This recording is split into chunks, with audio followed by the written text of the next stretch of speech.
फर्ज कीजिए कि किसी बिजनेस या औद्योगिक इकाई में आपके लाखों रुपए लगे हों, किंतु एक वर्ष तक उससे ना तो कोई प्रतिफल प्राप्त होता हो और ना कोई रिटर्न मिल रहा हो, तो क्या होगा? दुख होगा। अब मान लीजिए कि ऐसा ही कोई वाकया, ऐसी ही कोई यूनिट जिसमें सरकारी धन लगा हो, लाखों रुपए का सरकारी धन लगा हो, और एक वर्ष तक उससे प्रतिफल तो क्या, उसमें कोई काम की भी हमें उम्मीद ना हो, कोई काम किए जाने की भी उम्मीद ना हो, तो क्या होगा? दुख तो होगा ना। वैसे आपको बता दूं कि सरकारी धन भी आपका अपना ही धन है। नमस्कार साथियों, गरियाबंद से मैं किरीट ठक्कर, आपके अपने YouTube चैनल चिरघर.com के लिए गरियाबंद जिले में प्लास्टिक कचरे के निपटान के लिए प्लास्टिक वेस्ट मैनेजमेंट प्लांट की स्थापना की गई। उद्देश्य ये था कि इससे आसपास के गांव नगरों का जो प्लास्टिक वेस्ट है उसको ला करके यहाँ रिसाइकिल किया जाएगा या उस वेस्ट का मैनेजमेंट किया जाएगा। लेकिन ये जो प्लांट है ये केवल शिलान्यास और उद्घाटन की फोटो खिंचाने के लिए रह गया। पिछले एक साल से यहां ना तो कोई काम हुआ है, ना कोई उत्पादन हुआ है, और ना ही वेस्ट प्रोसेसिंग वर्क स्टार्ट हो पाया है। विभागीय जानकारी के अनुसार गरियाबंद जिले में ऐसे 2 प्लांट लगाए गए हैं, 2 विकास खंडों में 2 प्लांट लगाए गए हैं।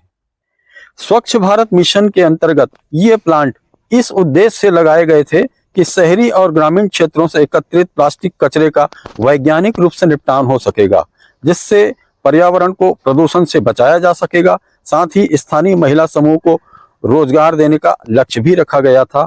मगर आज हालात यह है कि मशीनें धूल खा रही हैं और परिसर वीरान पड़ा हुआ है। गरियाबंद जिले में प्लास्टिक वेस्ट मैनेजमेंट प्लांट लगे हैं सर, 2। कितने प्लांट लगे हैं आप बता सकते हैं सर? हाँ, आप बिल्कुल सही बोल रहे हैं। 1 साल हो गया है फिंगेश्वर के देवरी में और गरियाबंद ब्लॉक के डोंगरी गांव में 2 प्लांट लगे हैं प्लास्टिक वेस्ट मैनेजमेंट के। इनकी लागत कितनी होगी सर? इसकी लागत लगभग 16 लाख की है। 16 लाख है इसकी लागत। अच्छा सर, निर्माण हुए इनको स्थापित हुए 1 साल हो चुका है, अब तक कोई कार्य नहीं दिख रहा है इसमें। ये बिल्कुल आप सही बोल रहे हैं। बीच में इलेक्शन वगैरह हुए और बहुत सारे सरकारी संवाद वगैरह का कार्यक्रम हुए, और अभी इसी को लेके रायपुर में एक वर्कशॉप हुआ था 2 दिवसीय, जिसमें जिले के सभी मतलब सीओ लोग गए थे, 33 जिले के 12 राज्य के लोग भी आए थे। उसमें काफ़ी 2 दिन तक चर्चा हुई है, और इसमें यह है कि उसमें सारे एसबीएम के तहत जो भी कार्रवाई है उसमें विशेष रूप से प्लास्टिक मैनेजमेंट के संबंध में भी चर्चा हुई है। तो इसमें यह है कि एक तो हमारे 2 यूनिट हैं, उसमें हम लोग जैसा कि निर्देश हुआ है और चर्चा के बाद जो समझ में बात आई है ये है कि हमारे यहाँ रीपा के 10 सेंटर हैं। इसमें 2 सेंटर को छोड़ के लगभग हम 8 या 9 सेंटर और लेंगे, इसमें प्लान कर रहे हैं। इसमें है कि जैसे ग्रामीण क्षेत्र में डोर टू डोर जैसे कचरा को कलेक्शन करते हैं, खासकर अपन सूखा कचरा को करते हैं, गीला कचरा तो हम नाडेप में दे देते हैं या गाँव के बाड़ियों में ही मतलब खपत कर देते हैं लोग, तो उसको हम लोग सेग्रीगेट करके मतलब संबंधित जो सेग्रीगेशन सेट है वहाँ पर हम लोग उसको सेग्रीगेट कराएंगे।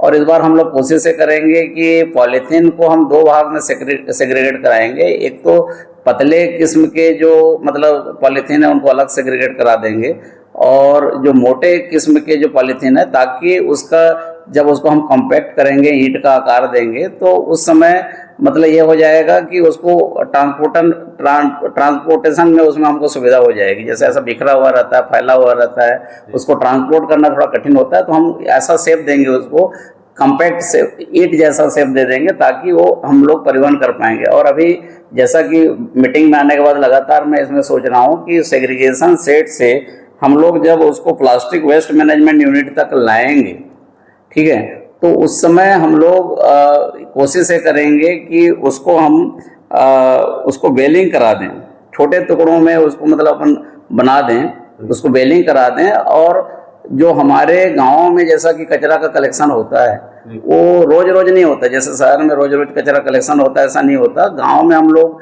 सप्ताह में कोशिश करते हैं कि कम से कम 2 दिन तक कलेक्शन हो, मतलब 3 दिन के आड़ में या 4 दिन के आड़ में। तो वो जो कचरा कलेक्शन होने के बाद हमारा जो ये है रिक्शा है वो खाली पड़ा रहता है। उस रिक्शा को हम लोग ये करेंगे कि जो बाकी दिन है, जो हमारा जो प्लास्टिक जो वेस्ट मैनेजमेंट का जो यूनिट है वहाँ तक हम लोग उसको ला पाएँ। और अभी तक ये हो रहा है कि हमारे जो एसबीएम की जो महिलाएं हैं जो सेग्रीगेशन के लिए एक एसएचजी को दिए हुए हैं, वो लोग वहीं पर ही कबाड़ी को दे देते हैं, उसमें कम रेट मिलता है उनको। तो हम लोग ये कोशिश कर रहे हैं कि उसको थोड़ा ज़्यादा रेट में दें, और हमारा मैनेजमेंट यूनिट है, मतलब हमारा जो प्लास्टिक का वेस्ट मैनेजमेंट यूनिट है उसका भी खर्च निकले, और थोड़ा सा एसएचजी को थोड़ा सा ज़्यादा पैसा मतलब मिल जाए, और हम लोग इसको सक्रिय कर पाएँ। तो इस दिशा में हम लोग काम कर रहे हैं। कलेक्टर साहब से अप्रूवल भी लेंगे, और हमारी कोशिश रहेगी हम लोग 1 आध महीने में हम लोग इसको इम्प्लीमेंट कर पाएँ। इस प्लांट पर लाखों रुपए खर्च किए गए, किंतु इससे अब तक कोई लाभ नजर नहीं आया। ना कचरों का निपटान हुआ, ना ही कोई रोजगार सृजन हुआ। अब सवाल उठता है कि क्या परियोजना की रूपरेखा अधूरी थी, या फिर पूरा मामला कुप्रबंधन की भेंट चढ़ गया।